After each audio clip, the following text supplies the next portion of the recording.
En medio de la inquietante confusión y mediocridad que transmite su gobierno, Alberto Fernández inauguró una nueva categoría política, el gorilismo peronista o la oligarquía justicialista. La historia reconoce el insulto de gorila como la definición de alguien que desprecia al pueblo y sus expresiones. Gorila es alguien que se opone a las multitudes populares, un elitista discriminador. Siempre se asoció ese agravio al antiperonismo. Pero Alberto Fernández, en uno de los tiros en los pies que se pega cotidianamente, fundó el gorilismo peronista porque dijo que estaba ansioso de que se terminara la cuarentena para organizar un banderazo de los argentinos de bien. Por lo tanto, discriminó y humilló a las gigantescas movilizaciones republicanas, populares y patrióticas que representan el pensamiento de por lo menos 10 millones de personas.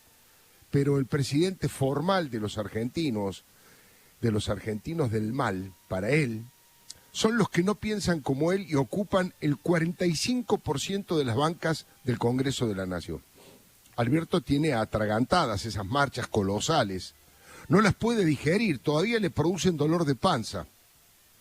Es que estos miles y miles de argentinos le robaron las calles y los símbolos patrios al peronismo. No se lo esperaban. No entienden bien lo que pasa con ese tema, salvo las grandes movilizaciones que despertó Raúl Alfonsín en la recuperación de la democracia. En general, los actos callejeros masivos eran solo del peronismo y los más modestos de la izquierda dura.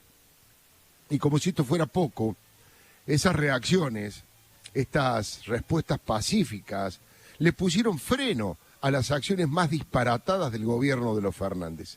Cacerolazos, banderazos, bocinazos y militancia en las redes cerraron las puertas de las cárceles que habían abierto con irresponsabilidad criminal los más zafaronianos del cristinismo.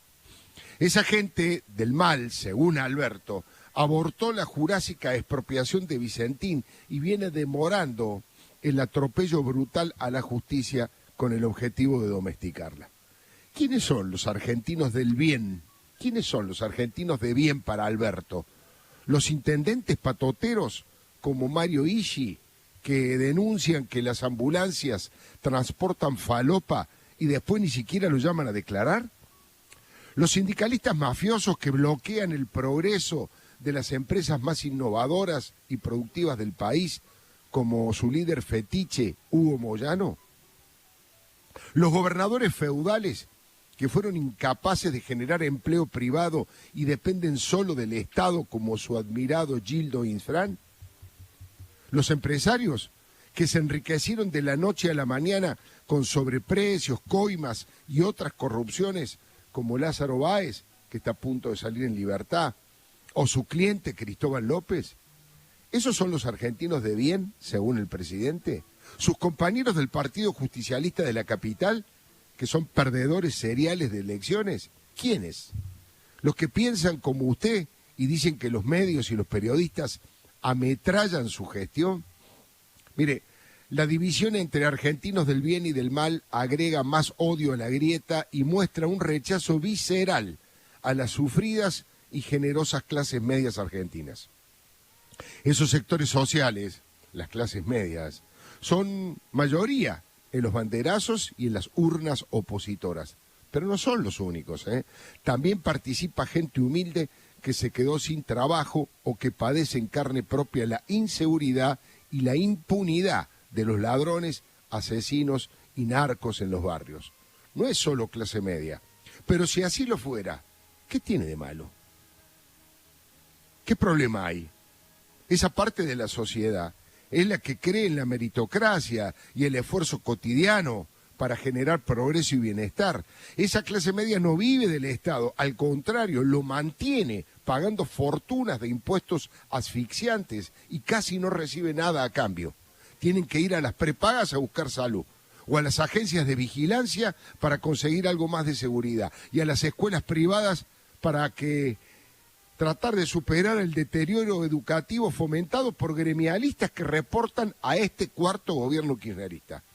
Esas clases medias que cuando pueden y los dejan, van al cine, llenan restaurantes, son consumidores que mueven la rueda económica y evitan la recesión. Son los que sostienen el alimento de 11 millones de personas y los planes sociales para los más necesitados. Pagan, trabajan, no cortan calles, no tiran piedras, no toman tierras, aportan creatividad en la producción y como si esto fuera poco, hace un tiempo han tomado la extraordinaria decisión de defender las instituciones republicanas, la justicia independiente y la libertad de prensa. Son los que dejaron la comodidad del control remoto en el living y le ponen el pecho a una exigencia fundacional de la democracia. No queremos corruptos ni golpistas. Juicio, castigo, condena y basta de impunidad para Cristina y los ladrones de Estado. Esos son los argentinos del mal, según usted, presidente. Esos no son los argentinos del mal. Usted dijo semejante barbaridad, tal vez entusiasmado por la presencia de sus compañeros del Partido Justicialista, los mismos a los que Cristina dijo que nunca le daban bola y a los que les ordenó que se suturaran ya sabe dónde, ¿no? Tal vez su metida de pata, Alberto, sea porque en Olivos hay una burbuja que le impide ver más allá, o porque desde su torre de marfil de Puerto Madero no puede ver más que una ciudad opulenta que le da culpa. No entiendo cómo no le da culpa o vergüenza La Matanza, que es la capital del peronismo. Nunca gobernó otra fuerza política en 37 años de democracia recuperada. Y ese distrito es un verdadero muestrario de los dolores más terribles. Porque se encargaron de repartir los planes y el dinero suficiente como para mantenerse en el poder, pero llenaron el distrito de pobreza, exclusión, marginalidad, inseguridad brutal, narcotraficantes, usurpaciones, ausencia de agua, asfalto y cloacas. Ese municipio es la síntesis del peronismo de todos los colores ideológicos, desde el menemismo ortodoxo y liberal hasta el chavismo autoritario, y sin embargo es una herida abierta en el corazón de todos los argentinos. Eso es lo que hicieron sus argentinos de bien, presidente. Eso hicieron con La Matanza después de 37 años de gobierno. Y la ciudad, esta ciudad, que podría ser la capital del no peronismo, es todo lo contrario. Aunque según las últimas encuestas, Mendoza ya superó a Córdoba entre las provincias que más rechazan a Cristina. Por supuesto que la ciudad no es perfecta y tiene que mejorar, pero aporta mucho más de lo que recibe en coparticipación. Y ahora el gobierno de los Fernández tiene un plan para sacarle parte de sus recursos. No pueden soportar que una buena administración de años y un correcto manejo de la pandemia esté arrojando resultados bastante positivos, o si se quiere, mucho menos malo que los del gobernador que no gobierna, Axel Kicillof. Así lo definió ayer Jorge Fernández Díaz. Los responsables de la salud del distrito bonaerense han mostrado una gran ineficiencia. Casi nunca anunciaron medidas concretas para combatir la pandemia. No testearon como corresponde. Fracasaron estrepitosamente al darle 500 pesos a los bonaerenses que tuvieran síntomas suaves para que se internaran en lugares extrahospitalarios. Y solo se anotaron 1.667 personas. Y como si esto fuera poco, se pasaron estos meses mirando la paja en el ojo ajeno sin ver la viga en el propio. Tanto Goyán como Kreplak le echan la culpa de la multiplicación de los contagios a la flexibilización que hubo en la ciudad. Goyán habló de ruleta rusa, Kreplak de los peligros de tomarse una cerveza. No pueden explicar lo que les pasa en su distrito y nos quieren hacer creer que la situación se les complica por lo que ocurre en la ciudad, que tiene estabilizados sus números y con una leve baja en los contagios y en la utilización de las camas de terapia intensiva. La ciudad mejora y la provincia empeora. Por eso nadie cree que un distrito en los que bajan los casos puede hacer que suban en otro lugar. Esto produjo respuestas chicaneras en las redes.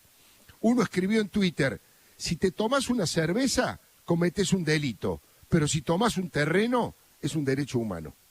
La gestión de Kicillof es un desastre. Le dan a Horacio Berbisky casi 700.000 pesos de publicidad oficial. Los intendentes se quejan y se siguen tomando terrenos ante la inacción y en algunos casos la simpatía y el apoyo de los sectores más radicalizados del kirchnerismo. El conurbano muestra miles de personas en las calles sin cumplir el aislamiento ni la utilización del barbijo y acusan a los bares de Palermo. No tienen vergüenza. Con semejante panorama, Alberto Fernández no está en condiciones de levantar el dedito triunfalista, no tiene autoridad moral para dividir más a los argentinos, estableciendo como si fuera Dios dónde está el bien y dónde está el mal.